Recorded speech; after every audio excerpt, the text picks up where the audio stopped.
Надеть на ребенка маску непросто, поэтому основная рекомендация – это сохранение социальной дистанции. Об этом учащимся 7-й столичной школы каждый день говорят учителя. Школа малокомплектная, здесь учится всего 205 детей. На сегодняшний день на самоизоляции находится 1 класс. Ситуация в школе у нас, сказать, катастрофическая, не дай бог, такого нет. Болеет один учитель физкультуры, коронавирус подтвержден, уже дней 10 его нет в школе. И сегодня сообщили нам, что одна ученица заболела, 10 класса.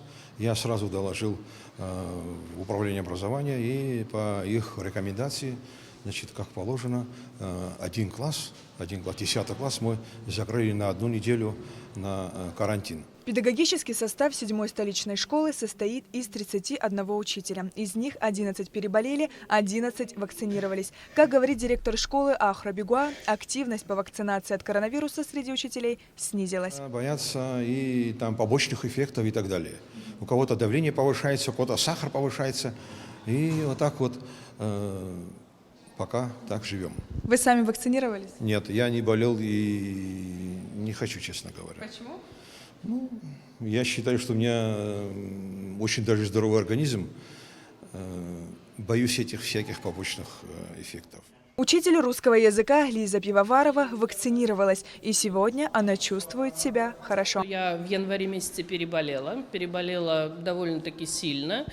И 2-й раз уже не хочу не то что болеть, а даже близко с этим сталкиваться. Поэтому сделала вакцину «Спутник Лайт» и как бы надеюсь на лучшее. Никаких побочных эффектов? Чувствуете себя хорошо?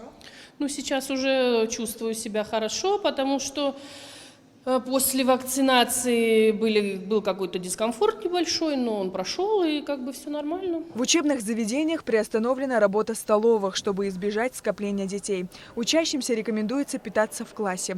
Одни приносят еду с собой, другим приходится бегать в магазин через дорогу. И это имеет свои минусы. У нас там рядом магазин через дорогу. У нас иногда ездят машины очень быстро, и нам иногда страшно. А в 1-й столичной школе буфет работает с начала октября. Раньше детям приходилось бегать в магазин через проезжую часть, что небезопасно. Тогда в школе решили начать работать на вынос. Стоят 2 столика, выносят туда вот булочки. В каждом классе староста выделен, и он там 5-6 человек говорят, что нужно купить, спускается, покупает, поднимает в класс и там кушают. Вовнутрь буфета они не заходят и не толпятся у буфета.